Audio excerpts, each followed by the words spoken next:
It's another edition of Tuesday's Thought, and I'm so happy that you took some time to join to allow me just to share this thought that came to my mind. The thought is peace in pieces.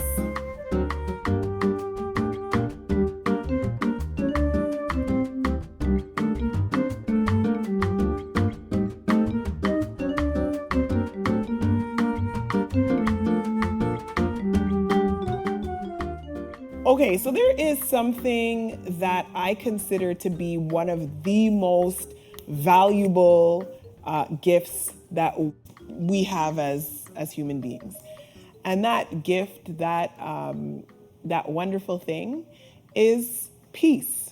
It's called peace. Now, it's no secret.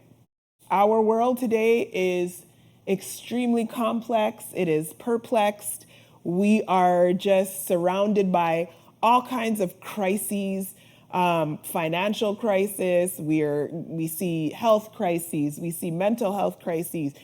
We see wars. We see instability of all sorts. And this is just the world in which we are currently living, and nobody is immune from it. Rich, poor, high, low. We are all facing the challenges of as I said, a very complex and perplexed world in which we are now living. Peace is the antidote that allows us to keep things together when everything around us seems to be falling apart. Now, I called it a gift in my opening statement because it is exactly just that. Jesus said in the book of St. John, he said, "Peace I leave with you. My peace I give to you, not as the world giveth." You can go and look that up. So again, it is a gift. I consider peace to be a gift that we as believers can benefit from. Peace is our portion. Let that sink in. Peace is our portion. You ought to be at peace. You are entitled to peace. Peace is the gift that you should be living in. Your environment, your home, your mind, peace should be your portion.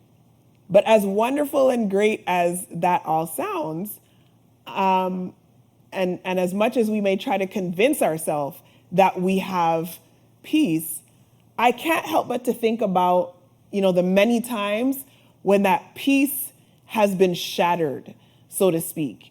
So we say we trust God, we have the peace of God, there's peace in our heart, but here comes a problem, a situation, or a person that makes us feel like our peace is shattered into a million pieces. So I want to talk a little bit about that. I want to talk about just some signs. I was thinking about some signals that your peace, the peace that you so cherish and that you profess to have, when it's actually broken into pieces, when it's shattered. How do you know? Well, the first thing is, or one of the first signs, is that you are exhibiting a lot of worry and anxiety. Questions in your mind, you don't know how you're going to solve it, you don't know what the outcome is going to be. Worry and anxiety are a sign that your peace potentially has been compromised. All right? The second thing, your demeanor is negatively impacted. So that might look like constant mood change. You're in a bad mood. You give off a certain negative energy. You're easy to become irritated, right? The way you respond to people is somewhat sharp or just not very pleasant.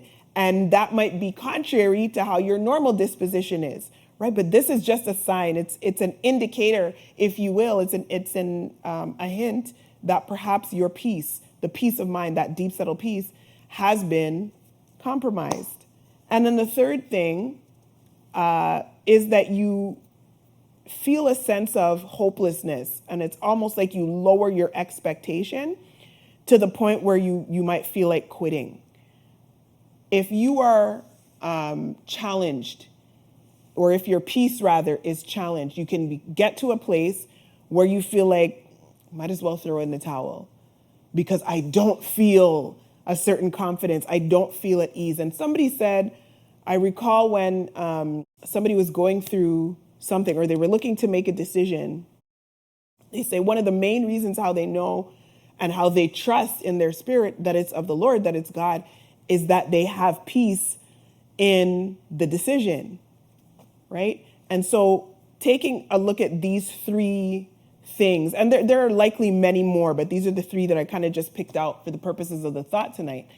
When you find yourself in the situation, it is likely that this peace that God says is our gift, that he's given to us, it might be eroding us because of whatever the situation is that we are facing. But I want to submit to us, in the same way that there's nothing like a peaceful environment, even more important is a peaceful mind. So you can live in a peaceful home, go to a peaceful place, in a tranquil setting, but nothing outweighs a peaceful mind. And let me tell you why. Because when your mind is at peace, you can be in a tumultuous home environment, or you can be in a difficult work environment. You can be in a not so peaceful place. You can literally be in the middle of the storm. But when peace is in your mind, you'll still be okay because it's on the inside. It is. The songwriter said, there's a deep, settled peace in my soul. And nothing, when it's deep doubt in your heart, when it's on the inside, when it's in your mind, nothing can dismantle that. And so beyond just striving to have peaceful environments around us, our priority should be that we maintain a peace within. And so let's anchor that in the text. We are told in Isaiah chapter 26 and verse 3, popular passage of scripture. We quote it often. What does it say? Bear with me. I want to actually read it. I can quote it off memory, but hold on a minute. I want to find it. It says, thou wilt, it's taking too long, so I'm just going to quote it. Thou wilt keep him in perfect peace, whose mind is stayed on you. So let me break that down a little bit. God will keep you in complete peace. That's that perfect peace, complete, whole peace, not pieces, not pieces of peace. You won't have a little here and have a little there, but entire peace. He will keep you in perfect peace. But here's how you unlock that perfect peace. If your mind is stayed on him. It's just that simple. So what does that mean? It means that there will be situations that come to unravel, if you will, your thread of peace, if I can paint that image. But what you have to do, your role, your job in all of this, the gift is already given. Peace is yours. It's available to you. You've got to keep your mind stayed on him. We have to keep our mind stayed on him. In the middle of that storm, you got to get your mind back on him. In the middle of that difficulty, you've got to get your mind back on him. When worry wants to try to interrupt or intercept, you got to get your mind back on him. Anxiety wants to set in, you want to throw in the towel. You will be kept in perfect peace. Kept, okay? Kept in perfect peace if your mind is stayed on him. I pray tonight that somebody will grab hold to that truth. It's, as I said, it's a gift. And not only do we have the gift given, we also have the promise of how we can maintain it. I pray that somebody will grab hold of that truth tonight. Reclaim your peace. If you've been struggling with any of these things, reclaim your peace. It is available to you. It is your portion. As always, it is my prayer for you tonight that the peace of God, oh, there it is, the peace of God, the peace of God, the peace of God will be with you. Until we see you again next time, may the Lord bless you real good.